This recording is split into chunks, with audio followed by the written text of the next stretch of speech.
بسم الله الرحمن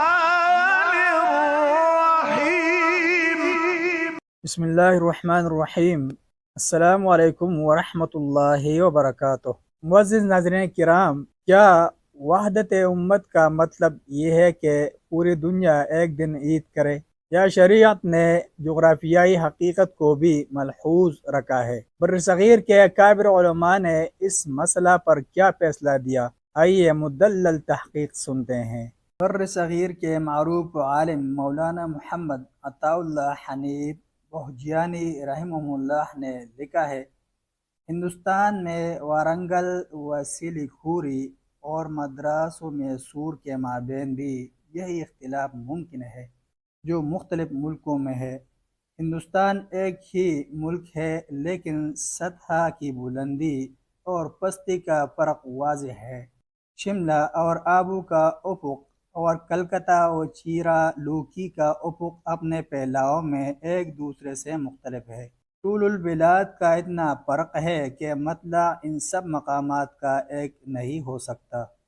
اختلاف مطالعے کے سلسلہ میں یہاں پر واضح کر دیں کہ احناف کے یہاں بھی اگرچہ اختلاف موجود ہے، لیکن احناف کا مشہور مذہب یہی ہے کہ اختلاف مطالعے کا اعتبار ہے، اور یہی صحیح تر بات ہے کہ اعتبار کیا جائے۔ حتیٰ کہ مولانا عبدالحی اور بعض دیگر حنفی اصحاب علم نے بھی اسے ہی صحیح قرار دیا ہے۔ اس مسئلہ کے تعلق سے حنفی مذہب میں جو شکست و ریخت نظر آ رہی ہے، وہ اس امر سے مزید واضح ہو جاتی ہے کہ جدید فقہی مسائل کے حنفی مؤلف نے صراحت کے ساتھ لکھا ہے کہ مطالعے میں اختلاف پایا جاتا ہے، اور یہ مسئلہ اب نظری نہیں رہا، بلکہ یہ بات مشاہدہ اور تجربہ کی سطح پر ثابت ہو چکی ہے کہ دنیا کے مختلف علاقوں میں مطلع کا اختلاف پایا جاتا ہے، کیونکہ ہم دیکھتے ہیں کہ دنیا کے بعض مقامات ایسے ہیں جن کے درمیان 12 گھنٹوں کا فرق ہے،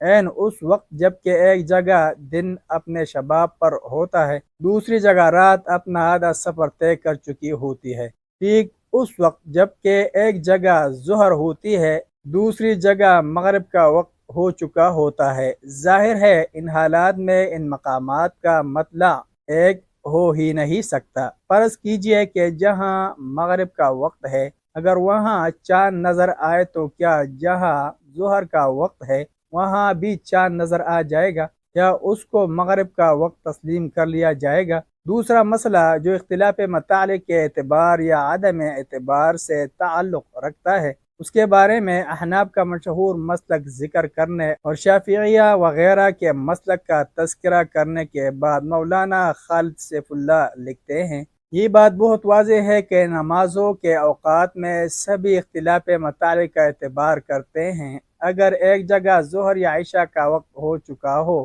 اور دوسری جگہ نہ ہوا ہو، تو جہاں وقت نہ ہوا ہو وہاں کے لوگ محض اس بنا پر ظہر و عشاء کی نماز ادا نہیں کر سکتے کہ دوسری جگہ ان نمازوں کا وقت ہو چکا ہے، یا ایک جگہ اگر مہینہ کا 28واں ہی دن ہے اور دوسری جگہ 29واں جہاں چاند نظر آ گیا، تو محض اس بنا پر کہ دوسری جگہ چاند نظر آ گیا ہے، 28ویں تاریخ ہی پر مہینہ ختم کر کے اگلے دن رمضان یا عید نہیں کی جائے گی۔ اس لیے یہ بات فطری اور انتہائی منطقی ہے کہ مطالعہ کا اختلاف اور اسی لحاظ سے رمضان و عید کا اختلاف تسلیم کرنا ہی پڑے گا۔ بعض متجددین کی طرف سے جو وحدت امت کے لیے دنیا بھر میں وحدت عید کا شاخسانہ تیار کیا گیا ہے، مولانا عطا اللہ حنیف شارح نسائی، شیخ الحدیث مولانا محمد اسماعیل سلفی سابق امیر مرکزی جمعیت پاکستان،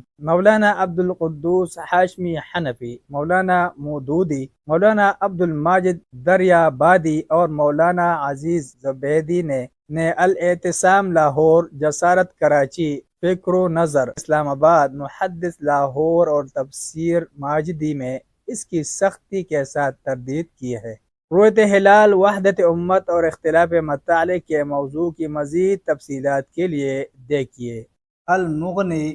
بتحقیق محمد خلیل حراس طبع مصر، نیل الاوتار فتاوی ابن تیمیہ رحمہ اللہ، فتاوی علماء حدیث، الفتح الربانی وشرحہ، اطلاع ارباب الکمال علی ثبوت رؤیت الہلال، جدید فقہی مسائل۔ ملتے ہیں ایک نئے ویڈیو کے ساتھ، جزاکم اللہ خیرہ، السلام علیکم ورحمۃ اللہ وبرکاتہ۔